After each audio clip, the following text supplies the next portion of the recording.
What is up, everybody? Welcome to another episode of Limited Resources. This episode number 339. My name is Marshall. I'm one of your Limited Resources, and joining me on the line all the way from Colorado, which I believe I'm a little closer to right now. I'm in Las Vegas. Am I closer to you or further from you than in Seattle, Luis? I have no idea. I don't know either. I feel like I'm close. I know the relative distances of all these things based on how long a plane flight takes, but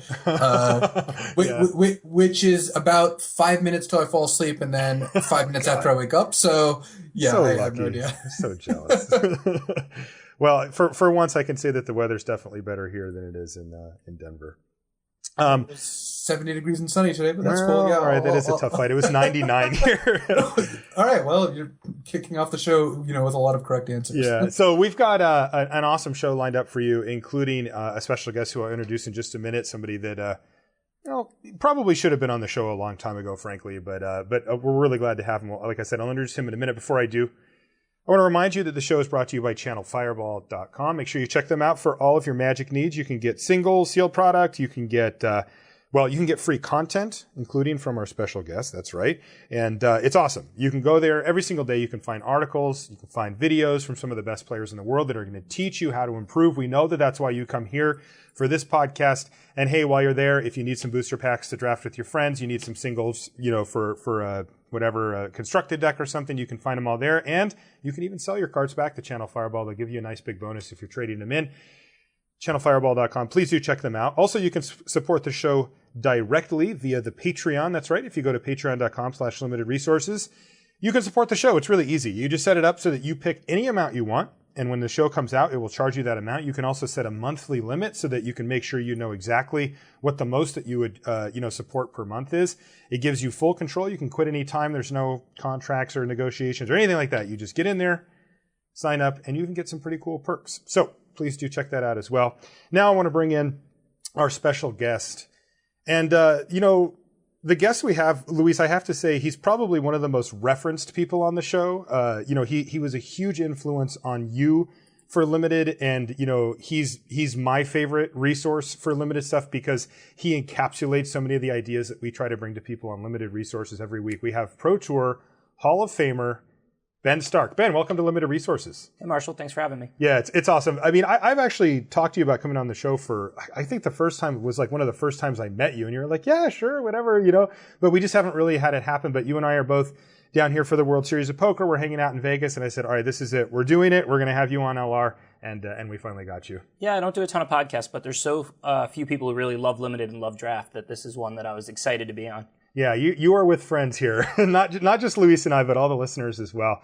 And I know they're going to be really excited to hear what you have to say. Now, normally, Ben, we would do a Patreon question of the week here, but I've decided not to do it this week because I opened up the Patreon, in fact, to questions for you, and I've got a whole bunch of them from our listeners. So we're going to get into that for our main topic. But every single show on Limited Resources, we do a Crack-A-Pack. Now, I'm embarrassed. I forgot to bring a pack to Vegas to do a Crack-A-Pack, but Luis thankfully has one, so he's going to be running the Crack-A-Pack. And then, we're going to be leaning on you. I think the listeners have a pretty good idea of how Luis and I approach this format and the kind of cards we like, so we want to get your opinion on how you approach each card and what you would take out of the pack. Yeah, sure. I mean, ironically, over the years, me and Luis have differed a lot on our card evaluation sometimes, but I think this is more of a Luis format than a Benes format. I think I tend to find myself drafting a lot of Luis decks in this format. Yeah, for sure. All right, so Luis. I actually got scolded on Twitter by none other than Kai Buddha. He consumes a lot of podcasts, actually. He was scolding me for wanting to draft this format, and he's like, Ben, are you going to, get him in line? And Ben's like, actually, this format's kind of his wheelhouse, so. Yeah, and I mean, to Luis's credit, over the years, I've seen him draft a lot of great decks now and, focus more on curve and, like concepts like that. But this format, Luis immediately picked up on, Delirium and, milling your deck in Epitaph Golem and, cluing and drawing a lot of cards. And all that stuff is great in this format. Yeah, he had that one really early. Okay, Luis, why don't we get into the Crack-A-Pack? You were unleashed to open the pack and let us know what we got. All right, well, this actually a pack is from Jake, and I'm going to go ahead and... This is actually the first Crack-A-Pack I've opened myself. Yeah, can you just give it a little whiff for me? Just let me know if it's good. There. Let's start with Jace's Scrutiny. So Ben, what are your thoughts on Jace's Scrutiny? It's a good trick. It'll always make my main. It's not something I'm hoping to first pick.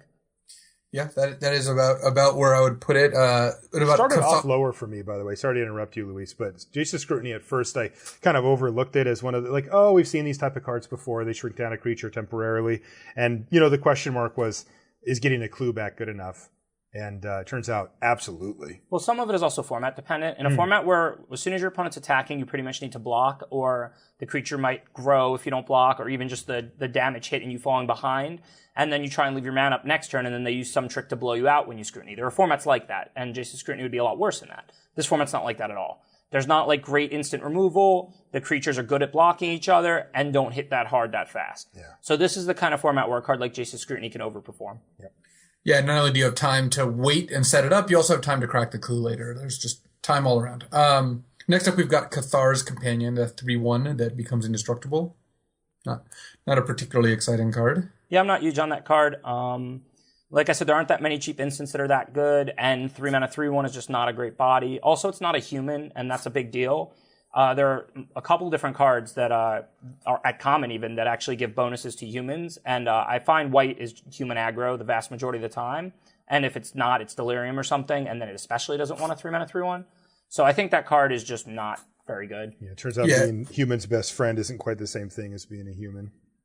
All right, next up we've got Stitched Mangler, one of the better blue commons. The best blue common, I would say. I mean, I don't even know what would be competing with Just it. the Wind and Mangler are the top two in my mind. I think. I think Stitched Mangler is number one with a bullet. But I do too. Reading all the pick lists of the teams coming out of the Pro Tour, some teams had it fifth, some teams had it lower. Oh, I don't even think it's close. I think it's Stitched Mangler in first by a lot. I would want any number of it in my blue decks, and I mean, it's not a broken card or anything, but the next best blue commons are probably. Well, it was broken, but they stitched it back together. The next best You blue don't have commons. to laugh at his jokes, man. Oh, believe me, when I laugh at something like that, I'm laughing at him, not with him. Okay, noted. The next best blue commons are Just the Wind and No, I Sleep never Paralysis. And I don't think Sleep Paralysis or Just the Wind is even that close to Stitched Mangler. On just a rough 0 to 10 scale, Stitched Mangler is probably about a 6.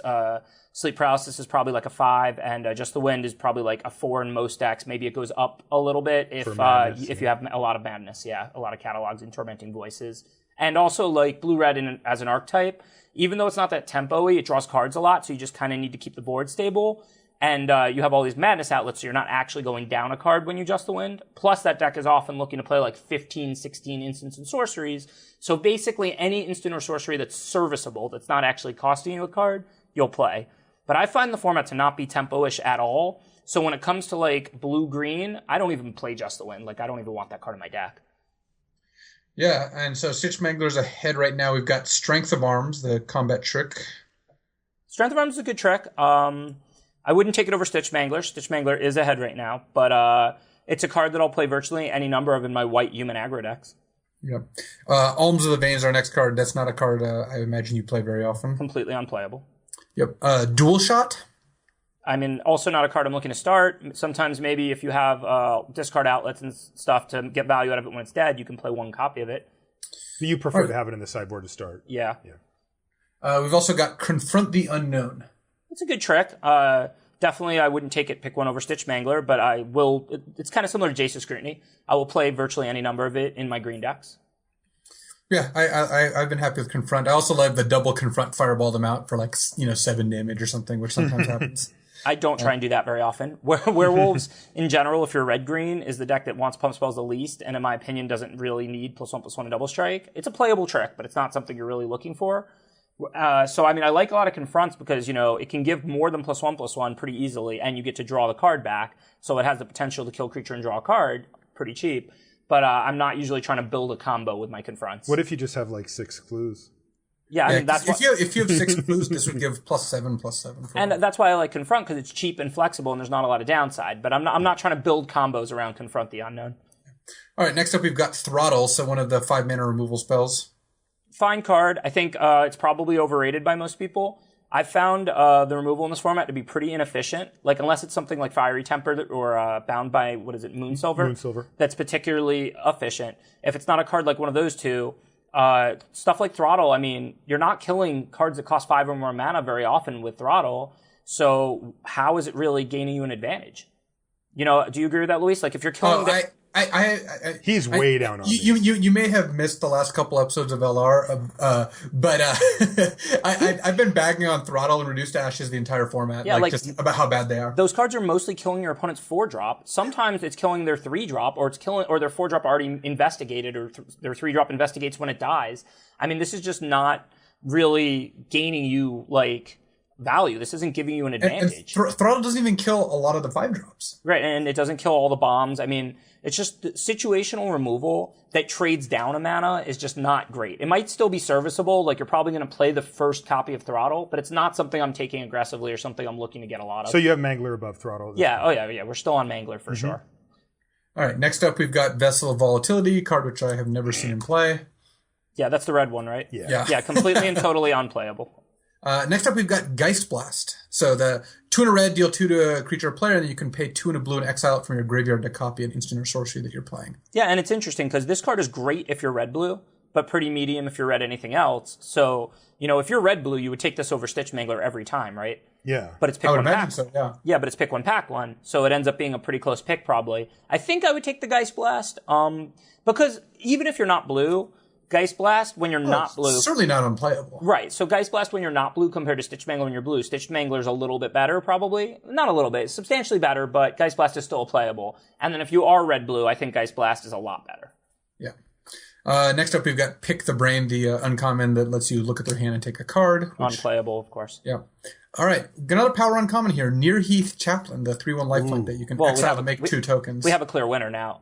Nearheath Chaplain is, I think, the 3rd best uncommon in the set after Mythic Uncommon, Duskwatch Recruiter, and Broken Rare, but not quite Mythic Rare uncommon Ongoing Investigation. Well, that's convenient. Our next uncommon is Duskwatch Recruiter. Oh my god, are you serious? Yeah, you just heard my thoughts on that. I mean, that's a top 10 card in the set to me. Yeah. You're seeing it all over Standard. And it's so efficient and so good. It's a 2-mana 2/2, which is already basically playable and limited. Not great in this format, but playable. It flips into a 3/3, which is good, right? Mm-hmm. And then it single-handedly wins any late game. I know. So when you have a card that only costs 2 and is relatively effective on turn 2 and 3, and then single-handedly wins any late game you're in, just Demonic Tutor up your entire deck. Yep. All for the hefty investment of 2 mana. Yeah. So we played this in the constructed portion of the Pro Tour. Yeah, exactly. That card is just completely broken. Yeah, it should have. That card should have cost 3 to cast and 4 to use for limited anyway. I mean, for Standard, I guess it's fine, but and it should have certainly been a Mythic Rare, not an uncommon. While we're on the subject, can you briefly explain why you call them Mythic Uncommons? Because they're just on the power level of the good Mythic Rares. When you have a card like Duskwatch Recruiter, normally, the power level correlates to the rarity somewhat. The uncommons tend to be better than the commons, the rares tend to be better than the uncommons, mythics tend to be better than rares. And Duskwatch Recruiter should have been a mythic rare. It's an uncommon, but it's as good as your average good mythic rare. So I call it a mythic uncommon. Yeah, and not every set has mythic uncommons, but usually there's 1 or 2. Yeah, I mean, Nearheath Chaplain's pushing that boundary, too. Nearheath Chaplain is on par with some of the good rares. It's just a good uncommon. It's a rare uncommon? I wouldn't even call it... To me, Ongoing Investigation is a rare uncommon. That card is broken. Nearheath Chaplain's just good. It's just a good uncommon. I have it higher than that. I mean, it's a first pick. Yeah. A good uncommon that's better than the best common or something is a happy first pick. Fair enough. So when I first picked Nearheath Chaplain, I feel satisfied. I don't feel like I got away with something. When I first picked Duskwatch Recruiter or Ongoing Investigation, I feel like I did it. There is a gap between the two. I would describe Nearheath Chaplain as a first pick. That's a card that you first pick and you got a first pick quality card. When you get Duskwatch Recruiter, like Luis said, you feel like you just, got away with something. Something just happened. And then, of course, we still have a rare. That is Sin Prodder, the 3/2 menace that makes your opponent pay life equal to or take damage equal to the amount of your top card's cost during your upkeep. Or Constructed All-Star Sin Prodder. I don't think that card's great. I mean, it's good and limited. You'd always play it in every red deck, but I don't think it's close to Duskwatch Recruiter. Yeah. In fact, I would take Nearheath Chaplain over it for sure, too. Agree with that. So, we Big managed Dusky to wins it? Open the best uncommon in the set, Duskwatch Recruiter, which was the pick over Nearheath Chaplain and Sin Prodder. Yeah, nice stuff. You gonna hang on to that, Luis? No, you're gonna have to figure out a way to get some listener a Sin Prodder. I can actually. Fine, I'll hang on to it. No, I can do that. Verified Crack-a-Pack. All right, so let's move on to our main interview with you, Ben, because we've got a lot of questions and a lot of things to cover here, and I know that we won't get through everything, so we'll probably save a few of these for the next time you come on. I'm just planting that seed right now. Before we get into listener questions, though, I did have a couple of, call them mini topics, right? You and I and Luis could do full show topics, over and over again here, but we only have so much time with you. And so I wanted to hit on a few topics that I've heard you talk about, pretty often, and kind of get to the meat of those quickly, and then we'll get on to the questions. So the first one has to do with, well, you usually put it as like Winmore type cards. Can you explain to us, kind of your stance on these cards that people love that kind of win while they're already ahead? Yeah, one of the things I think I do differently than a lot of people, even a lot of other pros. I've seen cards over the years that end games very quickly or end games single-handedly, but don't perform very well when you're on the defensive, like planeswalkers that don't, let's say, impact the board, or in this format, like, what is it, Flameblade Angel, or Startled Awake. Cards like this that have the potential to just single-handedly win the game or win the game all by themselves. But if you're behind, these cards do virtually nothing, right? And for me, if I'm already ahead and I'm going to cast a 5 or 6 mana card, I don't need it to be a Rockstar. You know what I mean? If I'm already ahead and I tap 5 and put a 4/4 flyer, a 3/3 flyer, a 4/4 ground creature, whatever, I'm probably going to win because I was already ahead and I'm casting another good creature.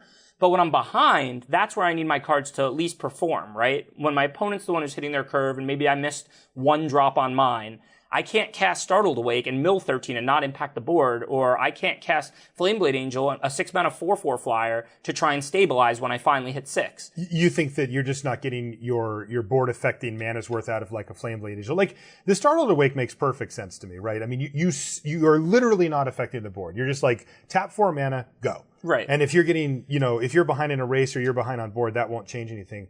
But what's your quibble with the Flameblade Angel? Because that is a blocker, right? Don't get me wrong. I've never cut Flameblade Angel from a draft deck. Yeah. But I think a lot of people see it as like a great first pick because when you play it and you're ahead, your opponent can't win. They can't trade. They can't, attack. Right. Yeah. They can't win. But like if your opponent's the one attacking you, right? Like if you're at, 9 and they're at 20 and, you've been on the defensive and you play it, that's not a good six mana card to catch you up, right? Right. Like for 6, you could get a lot more than 4/4 flyer. And even flying's not that much of an ability if you're on the defensive except for blocking opposing flyers. So you're basically getting 6 mana 4/4 if you're on the defensive. Now, red traditionally is on the offensive more than the defensive, but in this format, red-black aggro vampires, okay, maybe it's a good finisher for that deck, but that deck has a lot of cheap cards, discard outlets. 6 mana flyer is just it's not amazing for the deck. It's not a perfect fit. Werewolves, lots of big creatures. You're hitting hard with your guys. If you're on the defensive because they came out more aggressive than you with small creatures and are going wide or something, you definitely don't want a 6 mana 4/4 flyer. Blue-red spells, you're drawing cards by the late game. You have your powerful win conditions probably, like Rise from the Tides. Or you're just winning with card advantage. You don't need 6 mana 4/4 flyer. So, I mean, I think that card, if I'm an aggro deck, I'm gonna play it. If I'm a control deck, I'm probably not, but red is generally not a control deck. But I don't think it's a first pick. I don't think it's like a windmill slam. I think if you were always on the offensive in every matchup in every game, then it would be a windmill slam. It would be very tough for an opponent to stabilize against. But considering in limited, even if you see yourself as the aggro deck, I think Owen Turtenwald might have made a good point about this in a discussion about limited like maybe a month ago. People see themselves as aggro and control way too much in limited. In reality, you're playing different shades of mid-range against each other the vast majority of the time. I don't know if that's something you guys talk about on the show. We do, yeah. Yeah, so like, even if you see yourself as an aggro deck, your opponent's going to be on the play in half the games, and you're going to miss your 2-drop sometimes, Yeah. So cards that don't work well when you're on the defensive, that pulls a lot of value from. It doesn't mean they're unplayable. If it's something like Flameblade Angel that worst case is a 6 mana 4/4 flyer, I'm almost always going to play it. But instead of it being a first pick, to me, it's like a third pick. Right. And a card like Star Wars. Go ahead, Luis. A lot of the power level of the Angel comes from its ability, and when the ability is essentially blank, like you are overpaying. This is worse than like some random uncommons. Like 5 mana 4/4 flyer is a good uncommon. 6 mana 4/4 flyer, we've seen that in a bunch of different sets, and it's just always highly mediocre. Yeah. Right. So you have to realize value is being pulled from that because its ability, as Luis just said, is only good when you're on the offensive. And for Startled Awake, this is very apparent. Startled Awake is a better example of just a blatant Winmore card in the sense that, it can punish some slow decks. So I do like that. I like it as a sideboard card. Some decks that really just can't close and can't, just get milled out single-handedly by it. But imagine you're playing against any white human aggro deck in draft, any vampire aggro deck in draft that's hitting their curve, playing a lot of cheap creatures, and you have the Startled Awake in your hand. when are you going to cast this? Yes. You're going to build them for 13 and then you're going to flash it back? Like, this is really something you think you're going to do? Right. I have a good story about that from the Pro Tour. Marshall was actually, you were in the coverage. booth for this match? Yes. Yeah. And I was playing a really fast game where I was playing against Tempo Blue-Green, multiple like Stitch Manglers and Just the Winds, and I was playing Red-Black Vampires. And we had this game that was just a really close race. My opponent plays 3 cards in hand, plays a 7th land, plays a 3-drop, a Stitch Mangler I think it was even, attacks me, and then starts tapping mana for a 4-drop, and I'm like, wow, I think I might have just lost this game. Then 13 cards went from my deck into my graveyard, and I realized that my opponent just played a card that had no text. My opponent cast Startled Awake in a race, and I'm just like, okay, and then I untap, attack, play another creature, and the game was over. Right, and I think people become enamored with these cards because they single-handedly win the game. Like a card like Startled Awake, you're mashing some other stuff against each other, and sometimes you mill them, you bring it back, you hit them, you mill them, you single-handedly win the game with it. So people think it's great. But in reality, how does it perform in close games? How does it perform when you're a little bit on your back foot? When you're not out of the game by any means, in a game like the one Luis just described, where Luis is up 1 creature or 2 creatures trying to close out the game. How does it? I think a 4-mana 3/3 with no abilities, like a Intrepid Provisioner with no humans in play, would have put my opponent solidly ahead that game. Yeah, I think so too. So to me, a card like Startled Awake, these are both great examples. A card like Startled Awake is a sideboard card, and a card like Flameblade Angel, if I'm an aggro deck, is a card I'm gonna play. But I still, like I said, you're an aggro deck, meaning you're on the aggressive side of a game more than 50% of the time, not 100% of the time. You didn't draft Modern Burn. Right, yeah, exactly. So a card like Flameblade Angel, to me, is going to probably slip down, depending on the card, to like a 3rd pick instead of a 1st pick. And a card like Startled Awake is a sideboard card. Okay. Yeah, and I know that, longtime listeners of the show will definitely be thinking of quadrant theory here, and you're right. That's exactly what Ben's hitting on. Let's move on to the next topic. You don't need a 10. Yeah, this is another really important concept. I'm glad you're asking. So by a 10 you mean a 10 out of 10 on the how awesome is my deck scale here. Right. And I see people all the time, especially if they feel like maybe they're a little bit outmatched in the draft, or especially if they need to go 3-0. It's not like 2-1 doesn't get them anything or something. They think, or most of the prize or whatever, they need to go 3-0. That's very important. They seem to think that the way to go 3-0 is to commit all in on some combo deck that if they really get there, they 3-0 the draft, right? But in reality, when you draft like that, you draft a lot of really bad decks in addition to those really good decks. And it's really easy to lose a match even if you have a better deck than your opponent. In Magic, it's not like you present your deck, the opponent presents theirs, and then a judge awards the win to whoever has the better deck, right? We did that in one draft. I have done that. I was the judge, but yeah, that's not how it normally goes. Right. So, like, if you draft a deck that, let's say, like, is really good half the time and virtually unplayable half the time, right? The half the time that your deck is virtually unplayable, you're not going to get a 3-0. You're not going to have a good win record at all, right? The half the time that it is even a very good deck, maybe the best or second best deck in the pod, it's not that hard to just draw a little bit worse or have things not line up and just get the 2-1 anyway. Whereas if you draft a good deck every time, a consistent good deck, it's very easy to 3-0 and beat the deck that's better than yours just because you're the one who drew a little bit better. They got stuck on 3 or 4 mana. Their cards didn't line up well against yours. And these are your 7 out of 10, your 8 out of 10 decks. And you can't consistently draft really good decks if you're trying to go all in on whatever combo-ish strategy or archetype you see early in the draft, every draft. But you can draft good decks in almost every draft. Not everybody train wrecks once in a while. But the vast majority of drafts you can draft a good deck if you kind of see what's open, try and take the best card out of the pack the first couple packs, regardless of if they go together, and then from there kind of draft whatever's coming to you, whatever the guys around you aren't drafting, you know? Yeah. And if you want to know more about the way that Ben approaches specifically that, and even a little bit more, he wrote a great article called Drafting the Hard Way. It's a little old now. It was a few years ago that you wrote this. I'll put a link to it in the show notes here for this episode, and you can read that on your own and get a good idea. You thoroughly explained it there. Yeah, that was a great article. One of the articles that I wrote that I was most proud of, I think. Mm-hmm. But also, let me add, people always ask me, well, then how do you get a great deck if you draft the way I just described, right?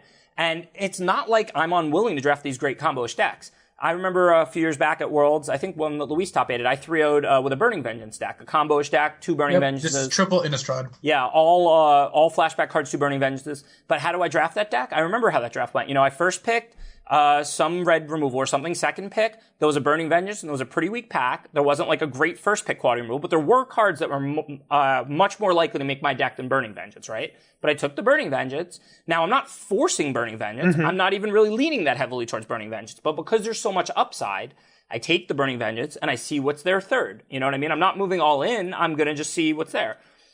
Third pick, I happened to draft a blue card. It wasn't even flashback, but it was just, blue-red flashback was what you wanted to be if you were Burning Vengeance, and the best card in the pack happened to be blue. So I was like, okay, I'm probably seeing blue. And then from there, I got like a second Burning Vengeance 5th pick or something, and I was like, okay, now we did it. We're seeing blue. We got 2 Burning Vengeances, 5 picks in the draft. Now I'm in. You know what I mean? But if a bunch of black cards had come your way, I would have drafted those. Zombies, something else. Right. Yeah. If after that blue card, I didn't see a second Burning Vengeance, just another blue card that didn't have flashback, and then some black cards started coming, I would have took those black cards and I would have drafted blue-black and just forgot about the Burning Vengeance. And I think a key with all this too is people think that they should go for a 10 and they end up with a 1 if it doesn't work, but going for a 7 is just higher. Like because your 7s don't cut off the 10s either. You just want to guarantee that you're going to end up in the 6 through 8 range most of the time, sometimes above that, sometimes below that, but it's better than taking like a high variance strategy where you're way more likely to end up with like a 1 through 4 than any of the strategies you're talking about. Right. I mean, listen to what Luis just said. If your draft win percentage correlated to the number, right? 7-7-7-7-7 is a higher number, than 10-1, 10-1, 10-1, right? Yeah. By a lot. Yeah. And I mean, it doesn't work exactly like that, but that kind of illuminates the concept, Yeah, for sure. And I think the thing that people get caught up in their head is they say, well, if I'm aiming for a 3-0 here, right? They're not taking the long approach where they're just like, look, I'm going to try to get as many match wins as I can over the next year or whatever. They're saying this draft right now, they think that if they go for a 7 or 8, that they're basically saying, I'm going to draft a 2-1 deck. And I'm just going to consign myself to a 2-1 and I'm supposed to be happy with that. Right. But you're saying that's just not how Magic works. Like what'll happen when you get paired against the best deck in your pod is you'll be 46%. Yeah. You know what I mean? Right. Like I said, a judge doesn't award the win to whoever got the better deck. So you give yourself your highest chance at 3-0ing by having a good deck in every draft. That anytime you play against people who didn't read the draft well, drafted things that were overdrafted, didn't put together a good deck, you have a very high chance to beat. And then when you play the guy who has the best deck in the pod, you're 46%. Mm-hmm. That gives you a much higher chance to 3-0 drafts than having half the drafts, you have no chance. You just, as soon as the draft is over, you can't 3-0 because your deck's a train wreck. Right. And then the other half, you get to be 54 instead of 46 when you play that matchup, Totally. Yeah, so drafting the hard way, we'll put a link again and you guys can check that out. All right, let's move on to listener questions. We'll start off with Matt Schneeweis. He says, what was the most difficult limited habit you had to work to undo? Now, it's been a while for you. You've been playing since you were basically a small child, Yeah, right? and we drafted Infinite when I was a small child. I mean, You started when you were 10, right? Yeah, I started playing Magic when I was 10, in 6th grade, September 1994. But I didn't start drafting then, but I did do my first draft in, Mervlight, I think, and then once we got into drafting, we pretty much just drafted nonstop. By Saga Block, we were just staying up all night at friends' houses, and this is when I'm in high school, we were just staying up all night at friends' houses, just drafting, going to the local store Friday night as soon as we were out of school, drafting all night. I mean, that was just something we always did. Now, so at this time though, it's interesting because, as a professional Magic player for a long time now, and as somebody who people come to for advice about limited, professional players come to you. You've been forced to think about habits and things, and you've had to conceptualize these things that maybe you went through a while ago, right? When you were in high school, maybe you weren't so rigorous in thinking about, well, what are the habits I need to undo? Like in high school, you're kind of I'm just going to go play, right? Not really. I mean, are there habits that you have? So, of course, I am far from perfect. If I could review my drafts with the knowledge I have a month later, I would be like, oh, wow, that was a bad pick. I should have took this other card. It has more upside. I misevaluated it. I misevaluated, the likelihood of ending up in different decks. No matter how well you draft, everybody, regrets draft picks. Everybody, nobody puts together perfect drafts consistently. You know what I mean? And that definitely includes me. But as far as habits, we drafted so much when I was young that I can't really remember having a specific leak that I had to patch up. That's what I was saying. I'm just wondering if there's really a way that because again, it happens that you were young when that was going on. Yeah. It's just not really the way you think about things. I think when you're younger. No, and I mean, of course I learned all this stuff. Of course, when I did that first booster draft ever that I ever did in Mervlight, I'm sure I drafted terribly, but I don't remember that draft. Sure. And I just remember jamming draft after draft after draft forever and getting better over time. Sure. And I got to draft with a lot of great drafters. I mean, in South Florida, everybody drafted all the time, then all my friends, and then we started going to Grand Prix. Antonino De Rosa convinced me when we were like 15 that the only way we were going to get really good was if we started going to Grand Prix and playing the pros and playing drafts against them. So that was our priority. When we went to Grand Prix then, I used to trade to pay for the trips, and I wasn't that concerned about how I did in the tournament. And my focus was like to line up team drafts against, whoever I could, William Jensen, Eric Froelich. I actually got to do one, me and Alex Lieberman, 2-on-2'd, John Finkel and I think it was Steve-O at U.S. Nationals once, when literally I was like 16 and Alex was like 14, Back then, the pros always wanted drafts, and we were just, the sucker kids that they were going to, kick our teeth in and beat us. So it was pretty easy to line up drafts if you went and found the pros and were like, hey, we want to draft you. You know what I mean? They were like, take a seat, young guy. You know what the funny thing is? Like, that's exactly how, like, me and Cheon got better, too. Like, a couple years later, just drafting over and over again at tournaments because we sure weren't doing well at the tournaments. Yeah, it's like, it's really hard to figure out how to play great Magic and draft great by yourself. But if you can, see the great players doing it, you can pay attention and watch how they play the games and watch the way they draft, and you know what I mean. Then you can learn. One thing that I think a lot of listeners, an advantage they have now, is you can do that. Ben, you streamed a couple times over the last couple weeks. I stream like once a week, or something like that. Marshall, you stream, like we all do draft videos. A lot of other pros do too, and you don't have to go to a Grand Prix to see how Owen Turnwald drafts. Yeah, right. You can actually watch them talk out their whole process. Because when you played against Finkel there, you learned something, I'm sure. But I think you'll still probably learn more if you were to watch him draft and talk about why he's making all those decisions. Oh, there's no question. I mean, they didn't help us or explain anything to us. We just had to learn what we could by playing against them. Yeah. Now, like Luis said, I mean, with all the great content, I mean, it's a cakewalk to learn now compared to how it was then. I mean, Magic is hard. It's a hard game to get good at. But, I mean, the internet is flooded with great Magic content now. Yeah. Luis, you got a question for Ben? Yeah. I'll take one of the questions you can just take the next one if you'd like. Well, I was going to go from I pulled a bunch from the LR subreddit, and the most popular one by N_Walker was, how do you salvage a bad sealed pool? And a corollary is, how do you adjust your sealed game plan when your opponent's deck has a lot better late game than yours? Right. I mean, it's a tough question because, every bad sealed pool is different. But in general, if your opponent has a better late game and just a better pool, or your pool is just weak when you're building and that, I mean, there's a couple different strategies. I mean, you want your deck to be consistent because you need to beat your opponent's bad draws.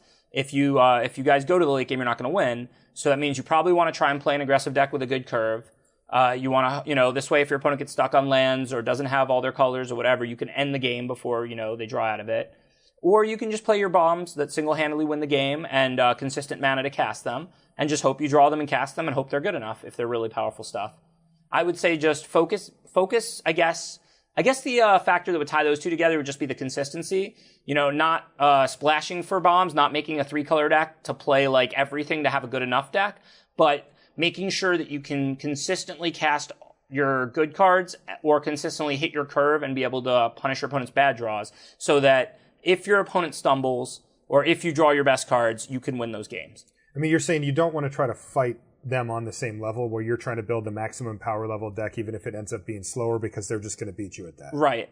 And you don't want to play like 3 colors to get enough good cards because too many games then are going to happen where your opponent stumbles but you also don't have all your mana and then they go on to outdraw you. What you want to do is have something real consistent, even if it's lower power level, where you can either cast your best cards every time you draw them and hopefully they can win you the game, or you have a good curve and can, put away your opponent if they're stumbling in the early game.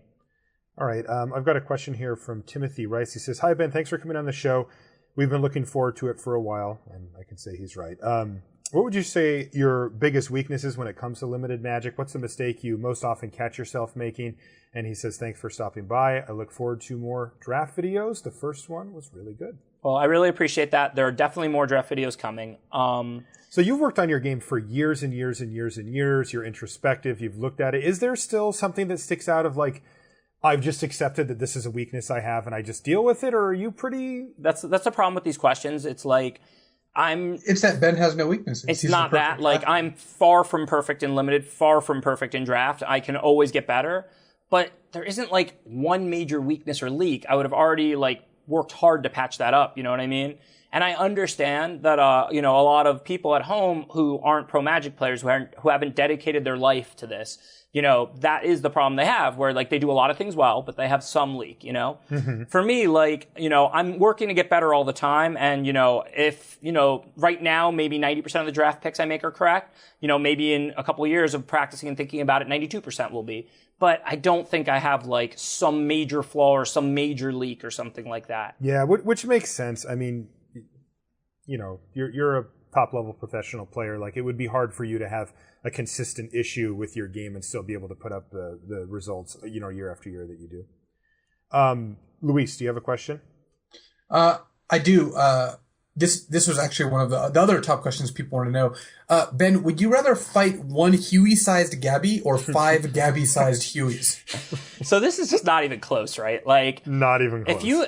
Fighting 5 people at once is incredibly hard. You have but what if they're all like 3 feet tall? Yeah, but like you have 10 hands, 10 legs. They're gonna tire you out. Like, I mean, Huey's huge, but I mean, one Huey-sized Gabby, I could land a lucky shot. I could tire, her out.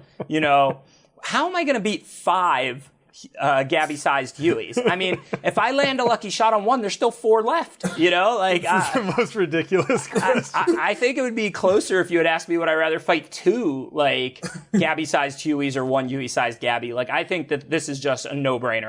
I wouldn't want to fight either, and I'm not that much of a fighter. But I mean, for me, I mean, if I had to do that, it would definitely be 1 Huey-sized Gabby. I don't think it's close at all. Oh, now that we've put that to rest.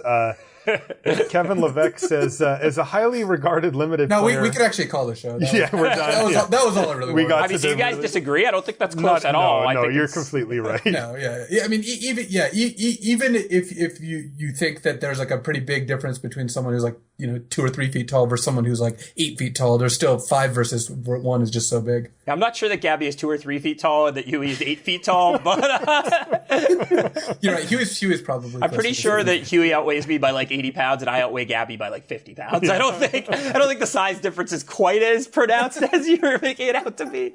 But it's a numbers game for Ben Stark. So Kevin Levesque says, as a highly regarded limited player, many other players defer to your expertise in limited. Are there players whose opinion on limited you regard equally or maybe even higher than you are on, or are you truly the guru we've heard so much about? Well, I certainly think that I'm very good at limited, but so are other people. I think that when people say I'm the best, I think that's a big compliment, and I really appreciate the support. I have a high degree of confidence that I'm very good at understanding draft formats and drafting. I don't have a high degree of confidence that I'm the best as opposed to the second best or the third best. You know what I mean? Mm-hmm.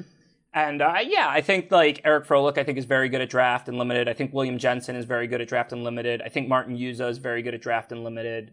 Are these people that you'll ask? Yeah, for sure. Well, I've worked with all 3 of those people. I worked with Martin and Eric for a long time on the Team Channel Fireball from 2010 to about 2014.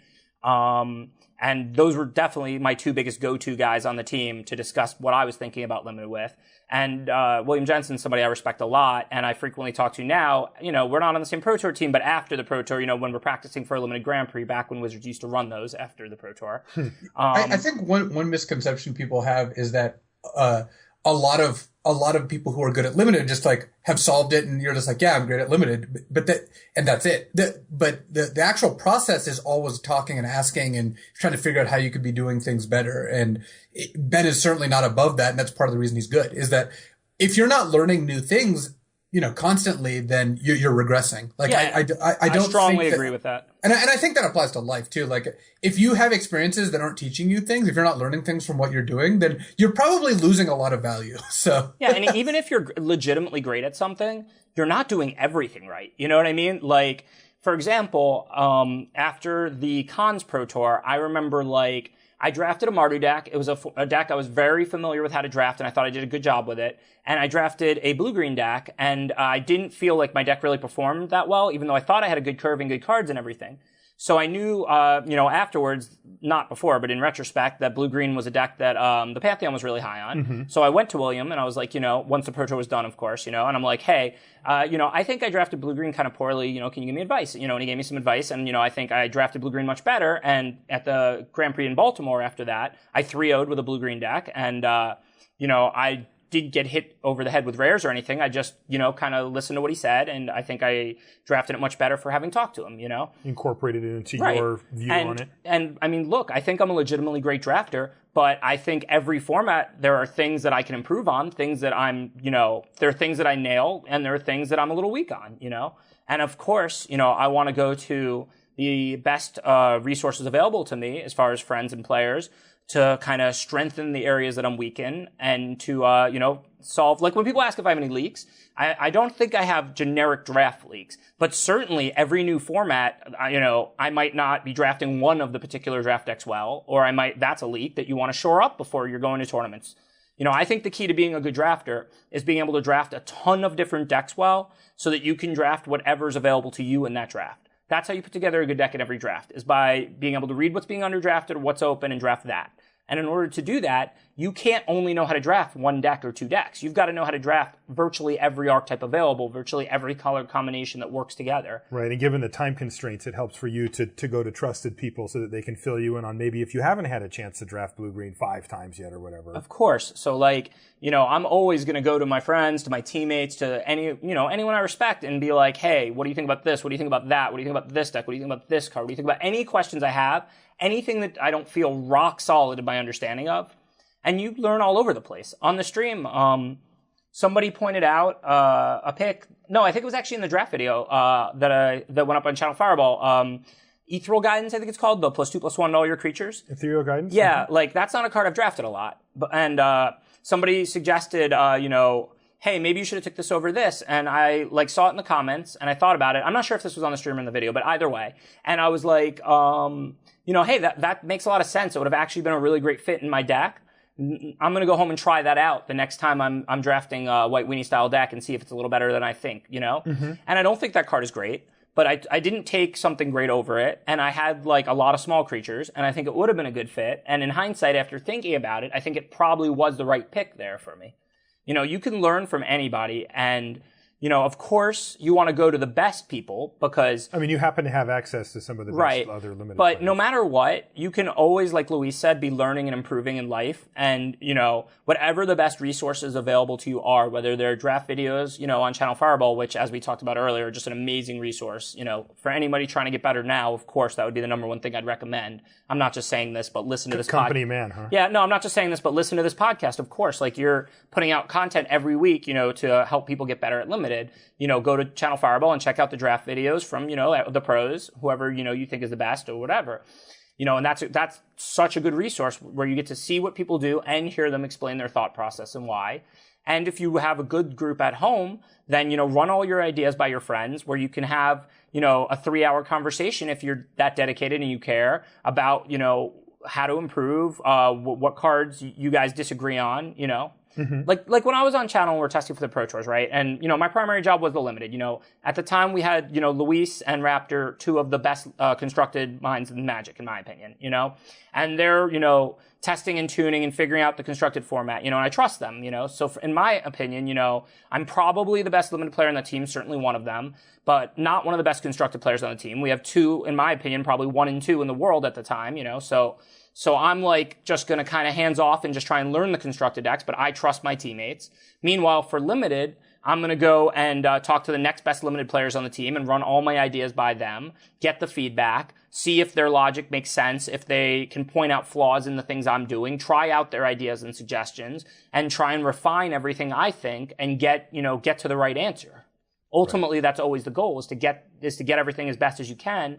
The goal is never to match the answer to what you think. The goal is to find the best answer, to find the correct answer. You know what I mean? What you think is the starting point. What you think is the starting point. You're taking an educated guess, but you have to be willing to have that not actually be the truth. Exactly. Yeah. I think this goes along with what Luis was saying about learning and improving in life. Like, a lot of people seem to form an idea and then try and find data that confirms it, right. And that results in, bias, and, that prevents you from finding the best solution.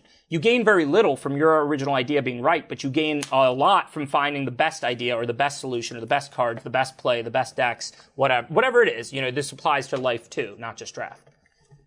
Along those same lines, Trevor Anderson asked, after you've become more or less an expert in a format, so, let's say we're a couple of months in and you've drafted the hell out of it, you've already done a GP, a Pro Tours under your belt, and you really do feel super comfortable about everything that, in the format for the most part. He says, the question is, do you tend to narrow in on a few favorite archetypes that you'll kind of lean towards, or do you find yourself drafting a wider variety of decks than when you were learning the format? Because, ostensibly now you've figured out all these decks, and so you can just kind of go anywhere. Which way do you end up late in a format? Definitely a wider variety. I think some of the archetypes are better than others, but usually that becomes known, and draft finds a natural balance. If you have formats where one deck is the best, of course it's the best because it has good cards, because it wins more, so more people are trying to draft it and are taking the cards that put you in that direction.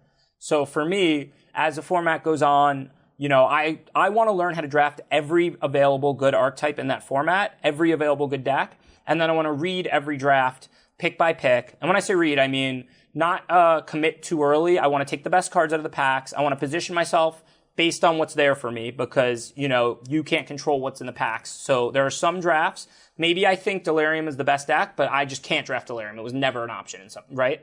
But pick by pick, I want to take the best cards that fit into the most archetypes and the best archetypes, and I want to keep my options open as long as I can, but then hone in and commit once it's clear what's open, and whatever that is. It doesn't matter to me if that's the third best archetype or the eighth best archetype. If I'm the only one at the table drafting it, and I draft it well, and those colors are open, and that archetype is open, you can put together a great deck that can 3-0 in virtually any archetype. The power level between the decks is never that high, and if there's a best deck and 3 people are drafting it, and you're the only one drafting this other deck, I mean, how good are their decks going to be when all 3 of them are taking the same cards for the same deck? So it's definitely, the answer, that's one I'm happy to give an answer on. It's definitely wider. It's definitely be able to draft everything, go in wide open, be willing to play whatever's there. Luis, you got a question lined up? Yeah, well, Timothy Rice actually asks, Ben, Luis has mentioned that the book Blink by Malcolm Gladwell taught him how to trust his intuition and ultimately lead to some of his success as a Magic player. It's true, by the way. What ideas or experiences that's outside the game have had the most impact on your success within it? Like, what non-Magic things do you think have helped you get better at Magic? So I actually read that book. I really like my kind of reading is books like that kind of like help you learn and teach you how to think better, think about the world differently, and things like that. And I think the main concept that I took from that book that I really strongly agree with is your subconscious is doing a lot of thinking and processing, and people tend to think it's just a gut feeling or something, but it's not. It's really probably a bunch of mental processes that are just happening on the subconscious level. So what I took from that book and the way I apply that to Magic and to the world is, I try and do a lot of preparation. I try and give my brain the connections, the arsenal to make the best decisions in the moment. And then when I'm in the moment, I don't second guess myself. I don't try and out level myself. I go with whatever feels right. But I don't mean feels in terms of makes me happy or something. I mean feels like subconsciously my brain tells me this is the best play here. You know what I mean? And do you feel like you built that up over time? Is that something that you need to put the repetitions in before? Because how do you know if it's right? Well, I mean, when it comes to Magic, when plays are close and hard, you can never really know. But I think, sometimes you can know, but a lot of times you can't know. But I think when you do the preparation, a lot of it, and I think Luis is one of the more intuitive Magic players, so maybe he very much on that side. Yeah, so maybe he can talk about this a little better than I can. I think I'm kind of in between. Well, they want to know where you're at, because Luis is intuitive, and he's talked about that on the show, and I think they're wondering if you find yourself in that same situation or not. When I'm well practiced, there's definitely, mostly what to do just comes to me, right? But then I'll come to a situation a lot of times where my opponent will do something, and I'll kind of get that sense, that feeling that there might be a different play I can make because I pick up some meaning from the stuff they've done, right? So then I'll have to start thinking it out, It'll just be lines of text in my head, okay, what's the board going to look like next turn? And I'll picture it. If I do this play that seems reasonable but not optimal, like kind of in and of itself, will that position me better on that board? What if my opponent has this card in his hand that I thought kind of maybe he has from this play he made?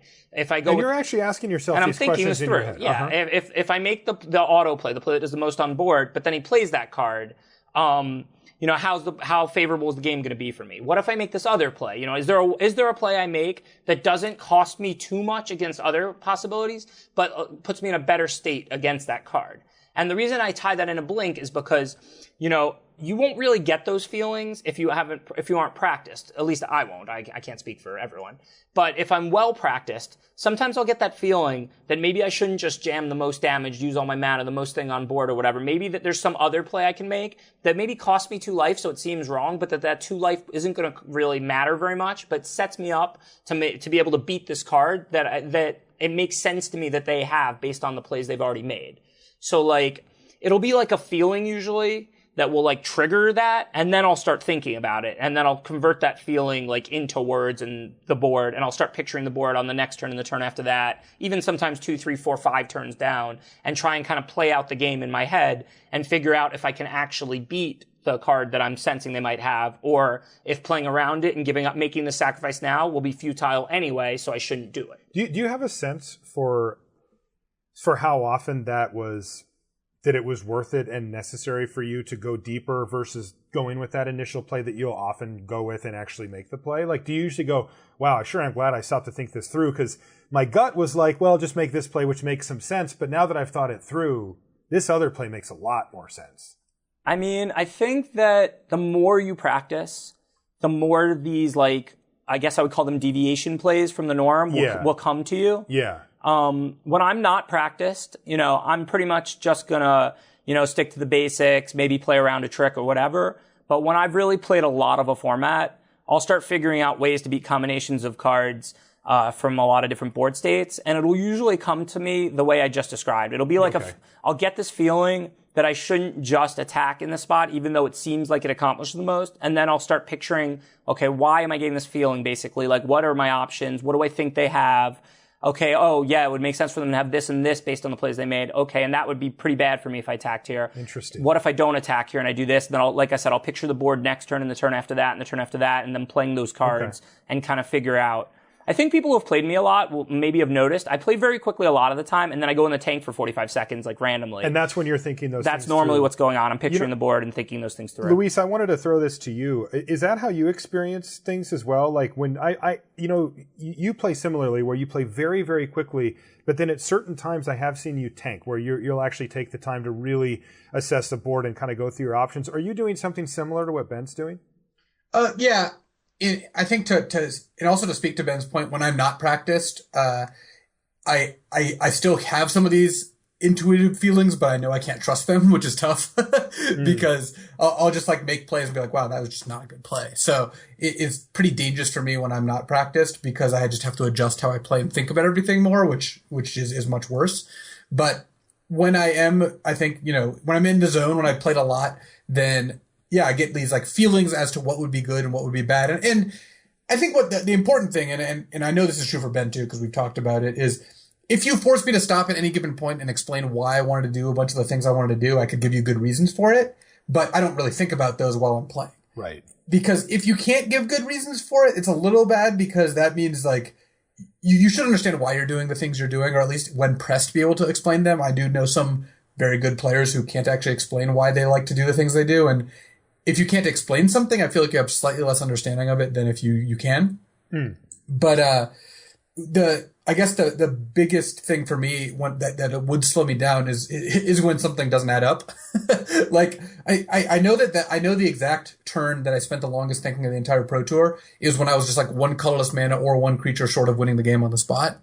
But it was complicated how it would work out, and I just kept recounting just to make sure. But I could have made that play in 5 seconds, but I thought that there might be a way to get there because I knew I was short, and I just recounted it 5 times. Right. So you were just doing your due diligence in that scenario. Well, it was more if just in case you would miscount. Well, that's the thing is if you go through and you're because in this case my opponent's tapped out. I have like a Westvale Abbey and I have a bunch of Scion tokens, and so I can like make mana and get creatures and drain my opponent with Zulaport Cutthroat. I had this like board state. If the first iteration just got me there and I would win and they were tapped out, I wouldn't have searched for more. But that didn't get me there, so then I'm like, all right, well, what's my next play? And that didn't get me there, so I looked for my other play, and eventually concluded I wasn't going to get there that turn. But I needed to look at all the possibilities. Like, it's kind of a waste of time to look for the second best play once you've already found the best play. Was it against Shota? No, this was against Yoel Larson. Against Shota, I was never in a position where I was going to kill him or even close. Matthew Hall wants to know, Ben, what's your opinion on hate drafting? I'm very, very against it, and it's not just because it sounds mean. In general, like you're in a pod with 8 people, you have 7 potential opponents, and you play 3 rounds. So, I mean, the odds that you'll play against somebody are only 3 out of 7, under 50%. And I mean, even if you do play against them, like any card you draft, you get to use in all 3 rounds. Even if you play against the one person who you hated from, you only gain the value from the hate draft in 1 of the 3 rounds. So even if you're drafting a sideboard card for you or a mediocre card for you, but it does make your main, you get to use it all 3 rounds compared to having a 3/7 chance of gaining any value from the hate draft and then only gaining like a third as much value because you're only in play against it in 1 round instead of having it all 3. Then on top of that, I mean, it would have to actually make the difference, right? I mean, for it to be correct to have hated it, you're comparing the value from this card that you have for 3 rounds and you use all the time or you board in to getting paired against the person who you hated from, them drawing it, it being better than whatever they would have had or whatever, or the difference between what they would have had and right, even if because it's not 0 to that card. So I mean, obviously I'll hate draft if there's nothing for me because I'm not giving anything up. I'll hate draft if I have enough playables and you're talking about, you know, I can take a broken rare from somebody else or I can take like a playable that's not even going to make my main, but maybe, you know, I would want to switch my, you know, 2/2 out for a 1/3 and there's a broken rare maybe I'll hate. But I would never hate a broken rare over taking any good card for my deck. And I don't mean broken. I mean like, you know, I would never possible. Like I would never even think about hating a broken rare in the beginning of pack 3, let's say, as opposed to taking like a sleep paralysis for my deck. Something I think is fine and will make my deck, but I don't even particularly like. You know what I mean? Mm-hmm. Because I'm gonna have that sleep paralysis in all 3 rounds. I'm gonna draw it however much I draw it. It's gonna be however much better it is than the other card that ends up making my main, compared to I'm only 3/7 to even play against the person I hated from, and they still have whatever that made their deck instead of that hate. They still have to draw it. If they might have just never even drawn the rare I hated. They still have to lose that game to me because of the value difference between those cards. So I mean, it's just absurd to me. This is minuscule. Yeah, it's absurd to me to damage your deck like in any substantial faction to like do more damage to 1 of 7 potential opponents' decks. Like you know, I even take it a step further. If for people who watch my stream or drafts, I'll frequently take a basic land over a card in pack 1 just to put the person next to me into that color. Like it's even better to do that than to hate draft. Like it costs me nothing, but I think it's just higher value for me. Right, I agree with that, but that's a pack 1 trick. Obviously, in pack 3, you would not do that in pack 3. Right, but I'm just saying that. The marginal value of passing your opponent like, you know, a late like 1/3 scob or something like that is so negligible that you actually get more value by maybe trying to convince them to be blue. Yeah, I agree with that. That's good strategy. Luis, you got a question?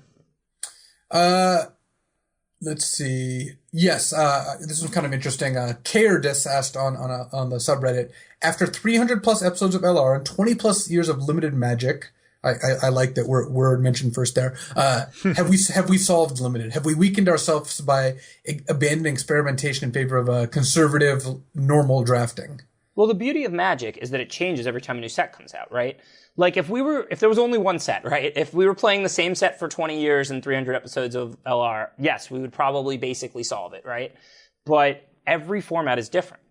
You know, one thing I think that, makes a great limited mind compared to, a lot of other pros who are great players, but maybe not great at limited itself, is every draft format is really different. How good cards are varies greatly from format to format because you have like 250, 300 cards and, a lot of them are common and they're seen a lot. And so the way the given commons and uncommons and rares, just the way all the cards available interact with the commons in that format drastically affects their value. Just to create a simple abstract example, if there's a lot of 2/3s in a format, vanilla 2/2s get a lot worse. Playable 2/3s, 2/3s with nice abilities that are going to help the opponent win the game.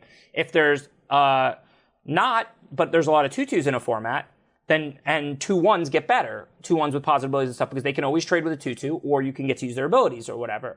If there's a lot of 1/1s with positive abilities and stuff like that, then 2/1s get worse, And this pretty much applies to everything. Yeah, so you're taking one little slice of what could be different from a format, and now there's everything else that you want to Everything pushes and pulls, on each other. For example, to talk about this format, right, Shadows over Innistrad, there's a lot of, the utility creatures, 2/3s, 2/4s that investigate, that have abilities, that, do various things. So vanilla 2/2s, 2/1s are really ineffective. Flyers are a lot more effective than they are on average, because there's these ground creatures that, have low power and aren't good at racing, and high toughness and are good at blocking, So, we can't solve limited because there's always a new format, and it's not even very long. Every time a set comes out, even if it's not a whole new limited format, it's just, 1 or 2 packs that are changing, that drastically changes the limited format. I think we would be able to basically solve it, if it was 20 years of the same format. But I think the constant rotation in format prevents us from ever getting anywhere near solving it. It's also the only reason we're still playing, right? Probably. It's hard to envision still oldly bagged with, even if it was the best set ever, Champions. If we were just constantly playing only Champions Draft, I imagine I would get bored of it after 20 years. We'd have the same fights, about the same cards. Kyle Snow Schwartz says, I've been playing Magic for 16 years, but soon I'll be at my first large professional limited tournament. He's going to be at GP Sydney.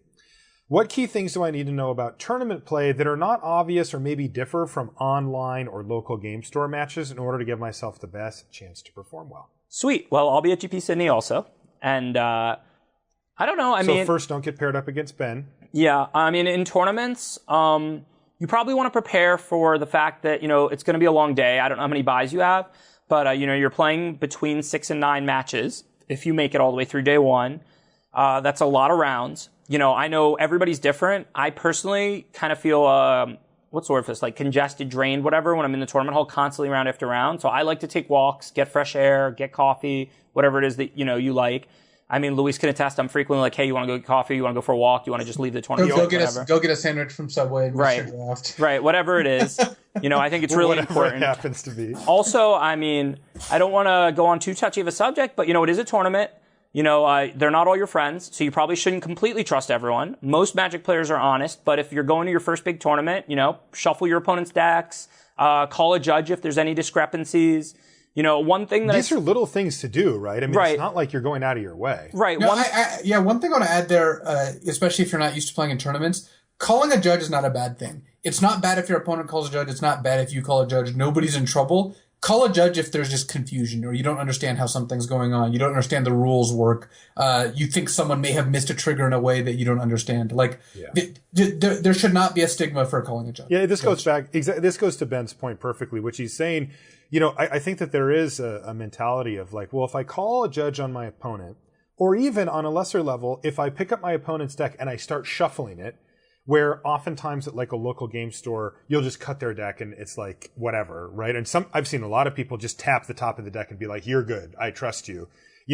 I think that a lot of people think that they're imposing some type of ill will on their opponent. If I pick up your deck and start shuffling, you're like, oh, we're going to play like that, huh? Or if I call a judge on you, it's like, oh, I see. So you're going to, tattle on me or whatever. And, the answer to that is yes. You're in a professional level tournament that you're not supposed to be, hugging it out with your opponent. You're in a fight, right? Right. I was basically going to say what Luis just said word for word. I just completely agree with that mentality. To call the judge. Right. And I guess the only add-on I would say is, the reason most people are not doing it, I guess, is because of feel bad or upsetting their opponent because they want to have fun. And you got to remember, if your opponent is getting upset that you're calling a judge, they're doing something wrong. Because, if your opponent is new also and maybe they don't know, then just say something nice to them. When I'm playing against a person in a Grand Prix and I can tell it's their first, second Grand Prix and they're probably not too familiar with judge calls and stuff, I'll tell them, hey, listen, you didn't do anything wrong. I'm calling the judge, because I want to find out if something works or something. Don't worry. Or I'll tell them hey, listen, this illegal thing just happened on board.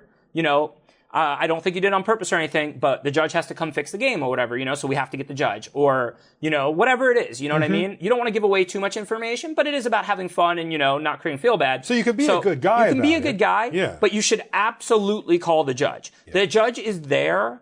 They're there to help run the tournament, to service the tournament, and you're doing a disservice to your opponent if you don't call the judge. You're not doing something like that should offend or hurt your opponent. Your opponent and you should both want, if a mistake happens on board, it to be fixed and the correct ruling to be, deployed, Your opponent and you should both want you guys to understand how the card rulings work and what interacts, you know what I mean? So you should never feel bad or hesitate about calling the judge. If you see your opponent, looks a little frazzled or something, just say, hey, you didn't cheat or anything. I just need to ask the judge a question, or I just need to find out if something works, or I just need to, this illegal thing happened. We got to get the judge to come fix the situation. Explain a little. But you should always call a judge. Always. Gregorius wants to know, as a counterbalance to LSV's Ben Stark stories, which he's told many of in many different settings. I can only imagine. What is your favorite LSV story? Because you and LSV have been friends for a long time. You were on the same testing team for a long time. You got to have some really good ones. Yeah, there's a couple that come to mind. We often make fun of him for being willing to eat anything, basically. And I think everything is probably more accurate. And one time he was just sitting there eating ice cream with his hands. And, what? Yeah, and I'm not even one for manners or anything like that.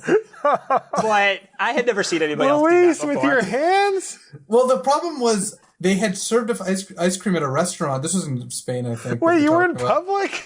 But they didn't give us any utensils, and it was kind of melting, so I didn't want it to go to waste.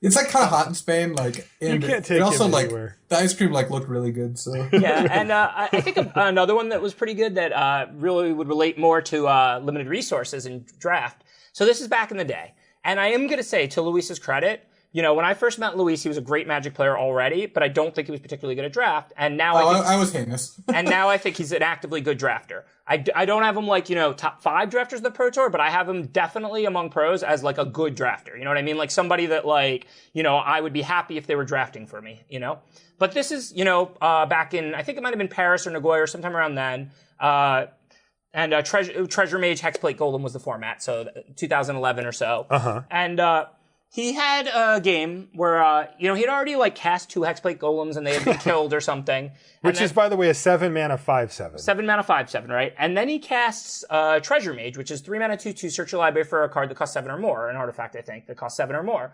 And his opponent has this oh, that's awkward, Technically 6 or more, but yeah. Yeah, his opponent has this look on, oh, that's awkward, you already drew your 2 Hexplate Golems. And Luis, just picks up his deck and gets a 3rd Hexplate Golem and reveals it and puts it in his hand. Who's laughing now? I had the 3rd Hexplate Golem. That is so ridiculous. Yeah, and of course it wasn't correct for him to even play 2 Hexplate Golems, let alone 3, That's pretty good. Luis, you're ridiculous. Okay, I want a yes or no answer on this next one. Andre wants to know, if you could bring back limited Pro Tours, but at the cost of Chick-fil-A going out of business, would you do it? Yes. Not even close. And Adam Labonte, this is sort of along the lines of what you were saying. What's your favorite food to eat before or during an event?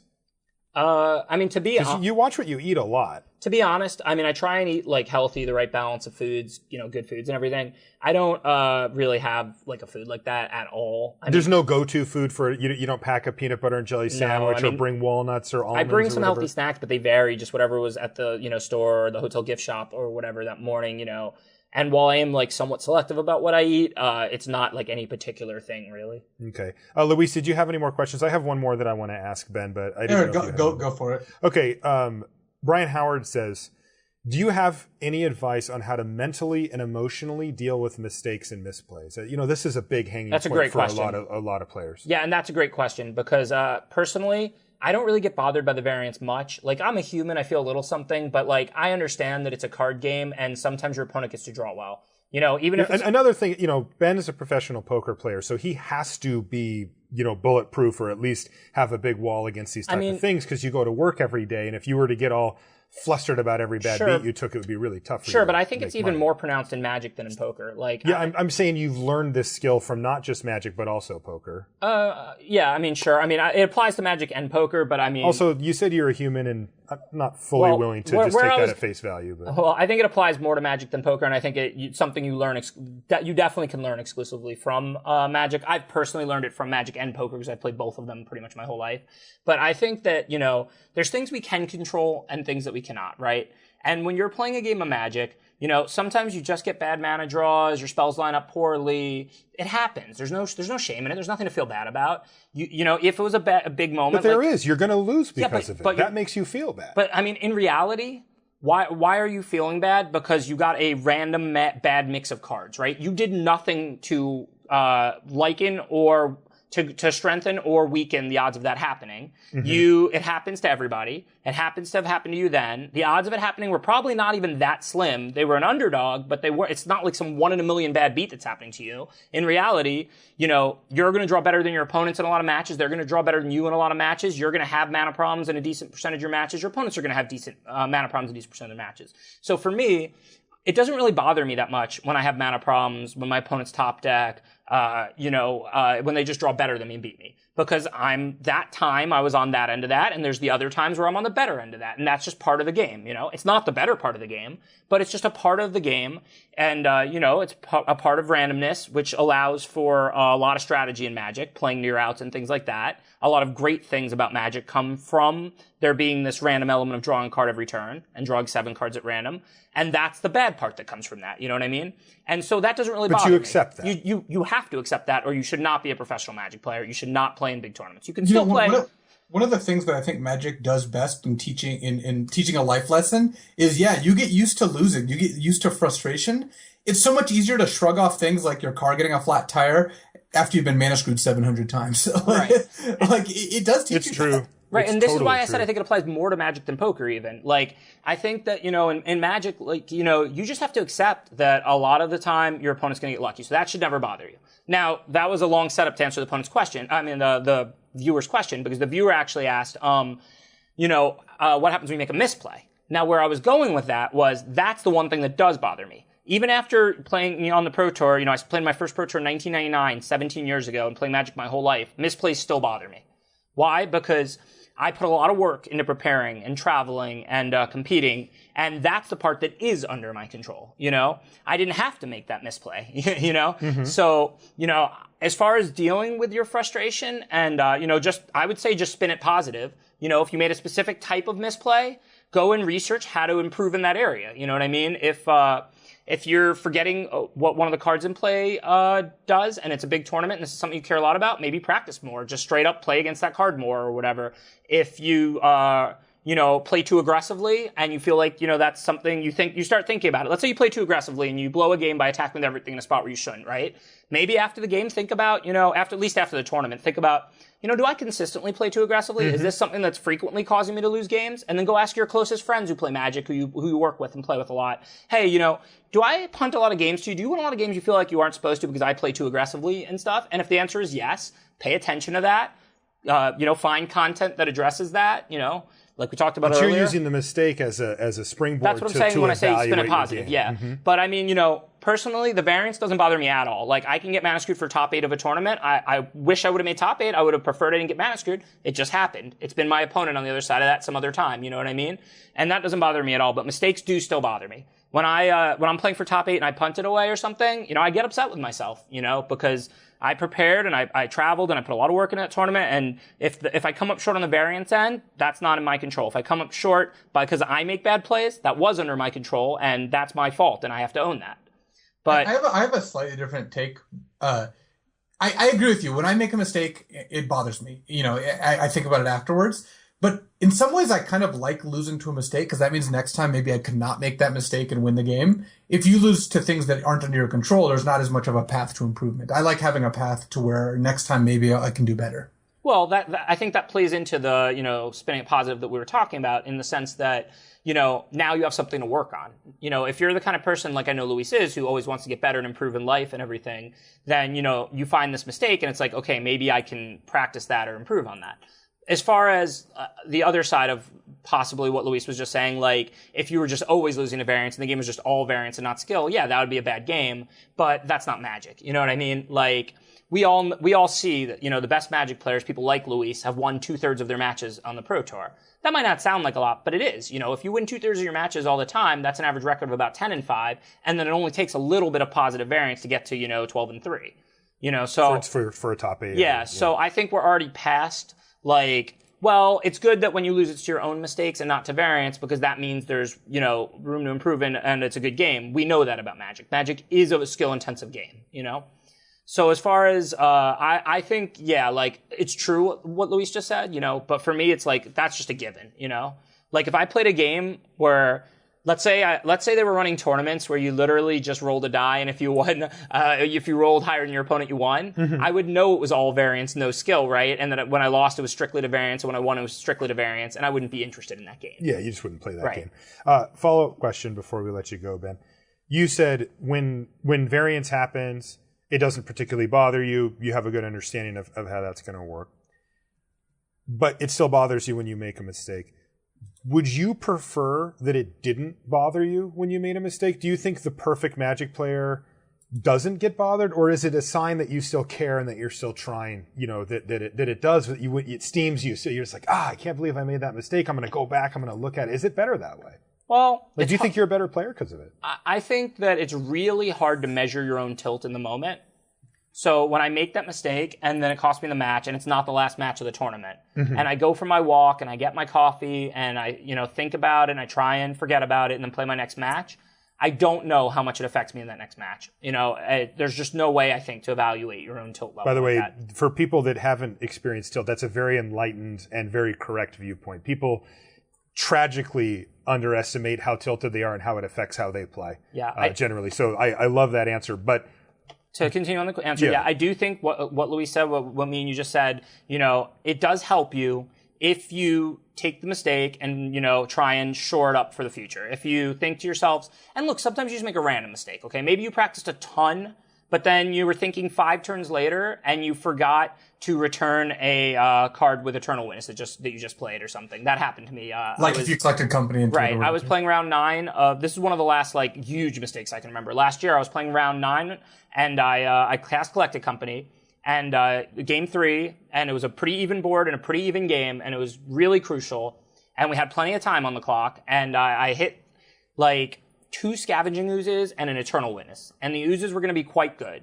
So I didn't know whether to take Ooze Witness or 2 Oozes, right?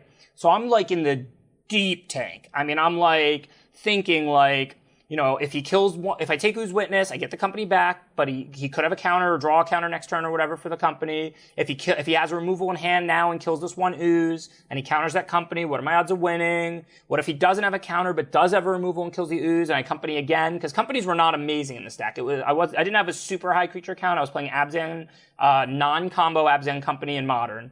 But my creatures were all really good, so I still thought Company was a good card. You most often still hit 2 creatures, and they were Scavenging Oozes, Tarmogoyfs, Knight of the Reliquaries, whatever, you get the point. So anyways, I'm really, really, really deep on this, and I think it was a really close play.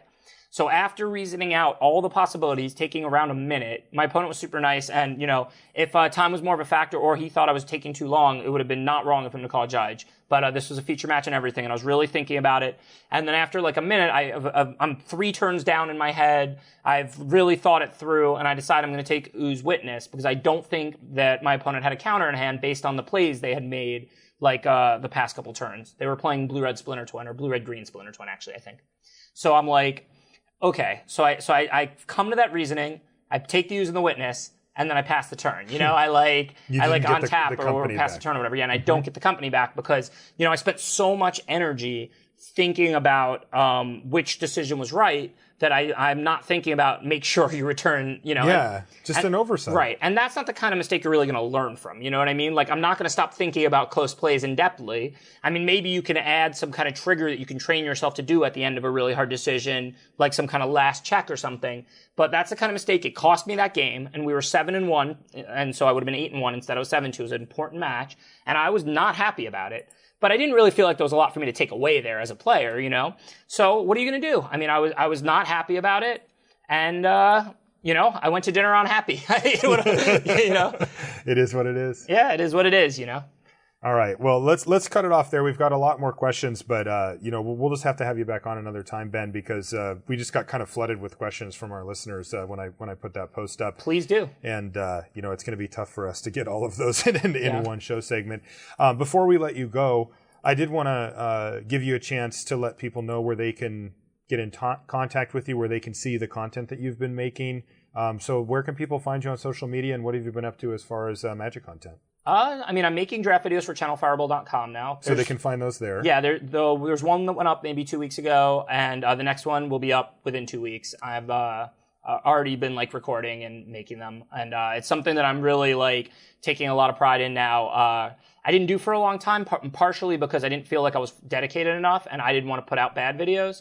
I'm the kind of person that it's really important to me that when I make something that's going to be public, where whether it's commentary or whether it's a draft video or anything, I want to do really good work if I'm doing it. If I'm speaking to thousands of people, it matters a lot to me that I speak intelligently about everything, that I understand everything I'm talking about, that I do a really good job.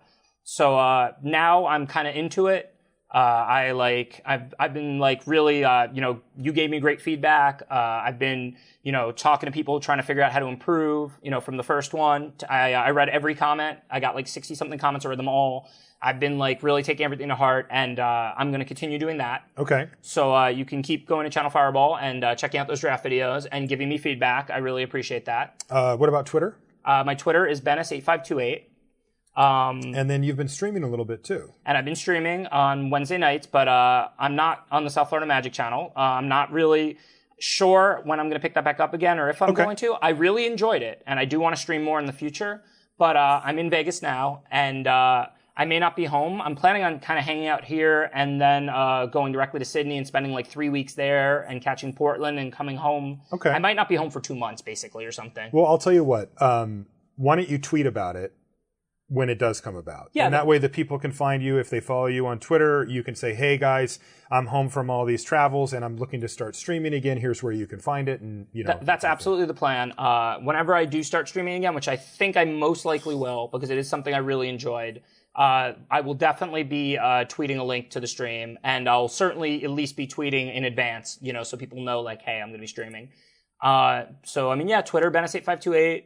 And Channel Fireball, I'm making draft videos. Okay. Ben, thanks so much for taking the time to come on the show. You were fantastic. I know that our listeners are going to absolutely love what you brought to the table. Hey, thanks for having me. I definitely want to come back. So I want to remind you, of course, that the show is brought to you by channelfireball.com. Ben just mentioned it. You can find his draft videos, my draft videos, Luis's videos, and a whole slew of awesome free content on there, as well as a full selection of singles, sealed product, and supplies, including limited resources, deck boxes, and sleeves. If you've been in the market for those, you can find them on Channel Fireball. They are in stock right now. That is going to do it for the show this week. If you want to find me, I'm Marshall_LR on Twitter. Luis is LSV. You can find everything related to the show at lrcast.com.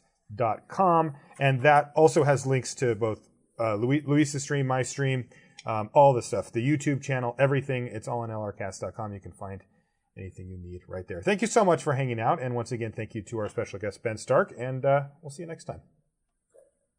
So, Ben, one of the things that viewers were most excited about for you coming on the show is the fact that you could make some rulings, as you are a certified flavor judge.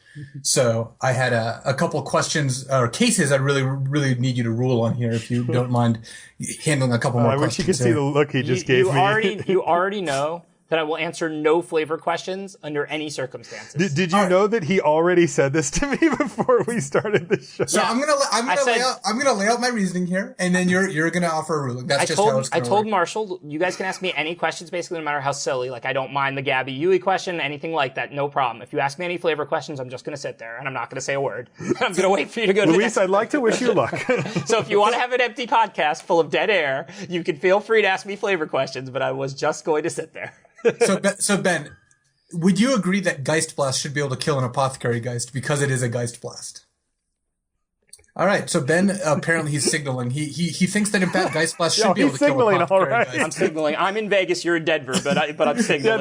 Their signals being sent. We've got video since one of the Patreon levels is that we record the video version of the podcast, so we have that set up for when we hit. We're not quite there yet. So Ben, the next question. These are all user generated, by the way. Is can you sleep paralysis? No shot that's true. That these are all user generated. These are all Luis Scott-Vargas generated. So tireless tracker is by definition tireless. So sleep paralysis, it wouldn't actually have an effect, right? Because the tracker would never go to sleep. There's no way that the users sit around wasting time thinking about flavor nearly as much as Luis does. This is literally like, we would be in the Channel Fireball testing house and they would start discussing flavor. We're testing for the Pro Tour. We're sitting around and we should be discussing whether, mono red or mono green is better or what's the best sideboard card. And Luis and the other channel guys, they'll sit around, they'll be debating flavor questions when we're testing for the Pro Tour. He's just going off over here, Luis. It's ridiculous.